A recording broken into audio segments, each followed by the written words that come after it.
So I've got the perfect game idea, and I'm telling you right now, I got the perfect game idea. I think this is the 16th episode. Yes, it exactly the 16th episode. I got the perfect game idea. Listen to this, right? So a lot of people will be making horror games, but they never really focus on the multiplayer idea. Maybe some games like Phasmophobia, but there's one game that I think will go far. All right, now hear me out. Hear me out. I'm not doing the rap video, but just listen. So, you take four characters. Okay, you take four characters. They can all be girls. One is a boy, two girls, two boys, whatever that is.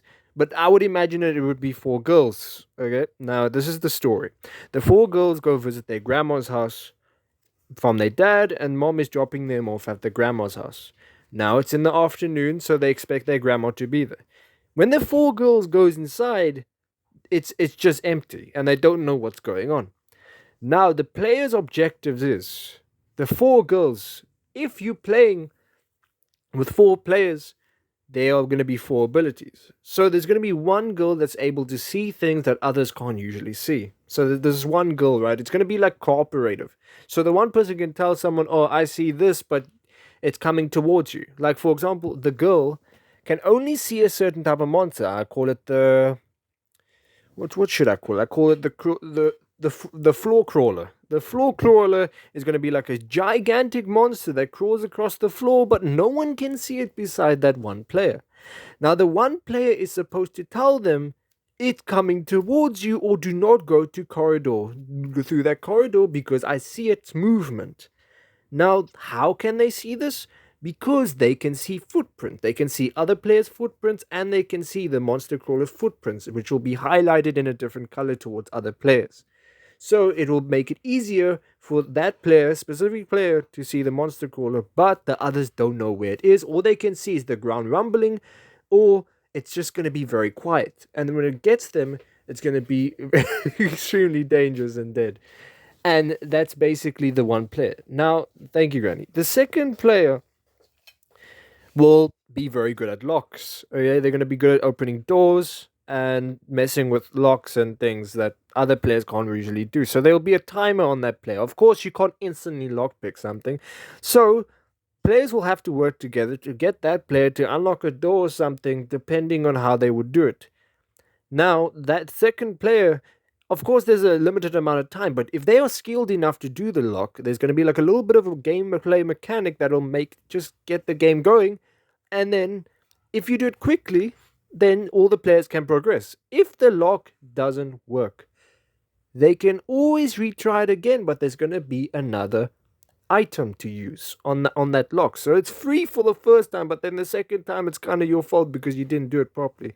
So there's going to be a third player, all right? The third player is going to be the item spotter. They can spot very small things that other players can't really see. So it's highlighted for them on their screen, but all the other players, they can't see it because it's not highlighted for them. So if it's an important item, they'll say, "Oh, look, it's a flashlight. We can pick those up." Or, "Oh, look, I spotted something. Let's pick that up."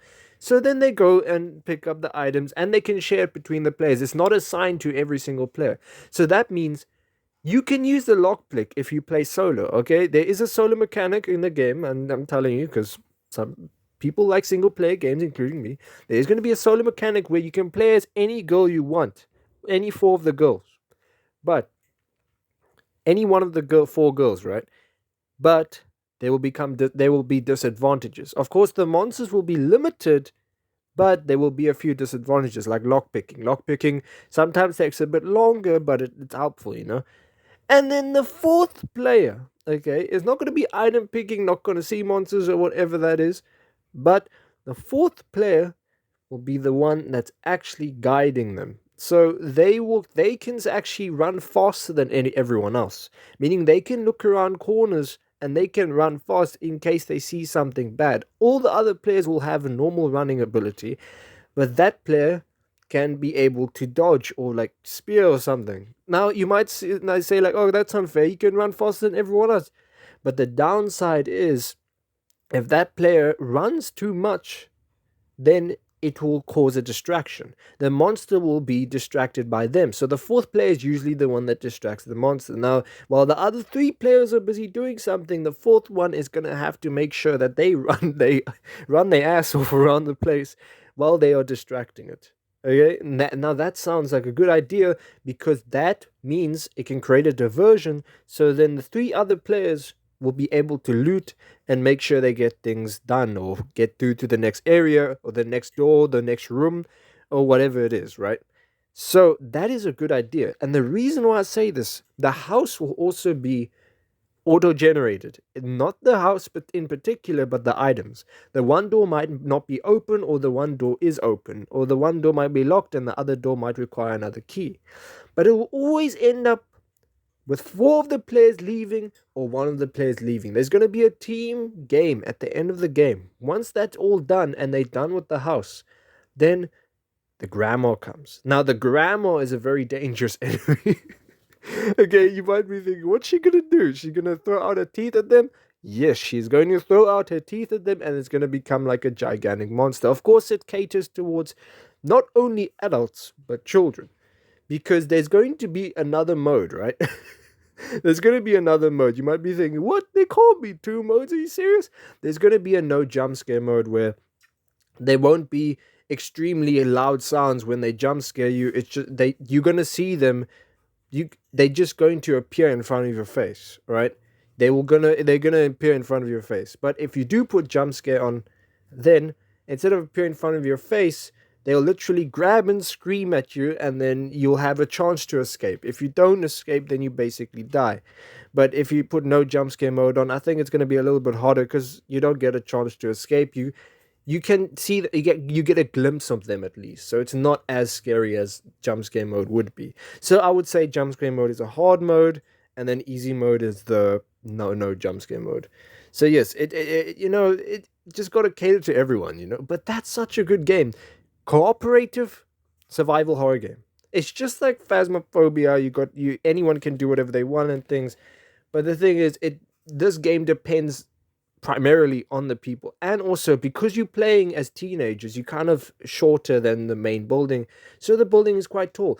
The floor crawler can not only crawl on floors, but he can crawl on the ceiling. So that means if the runner is busy climbing up to a place, and the first player sees the floor crawler going towards them, that means that player can warn them in advance that he's coming towards you and you're about to die.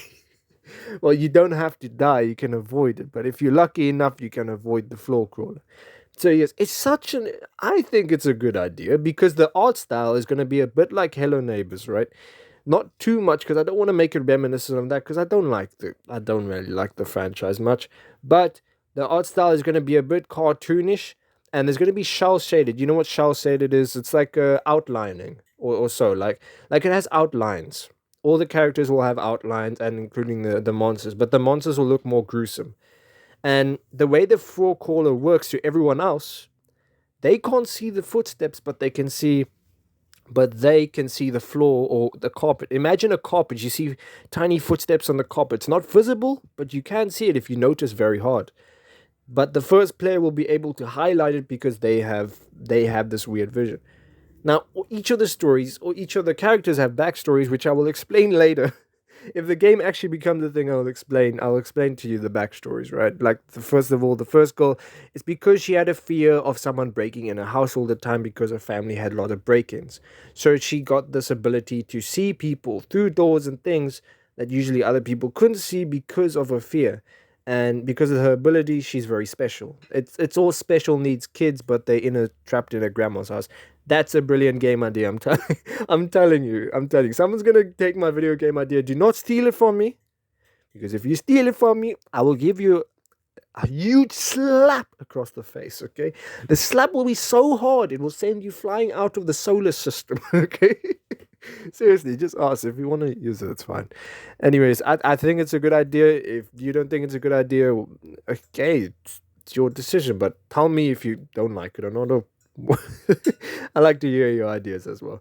Okay, that's I think that's okay. That's the sixth episode done. Oh no, there's a few still more to go. Okay, bye bye.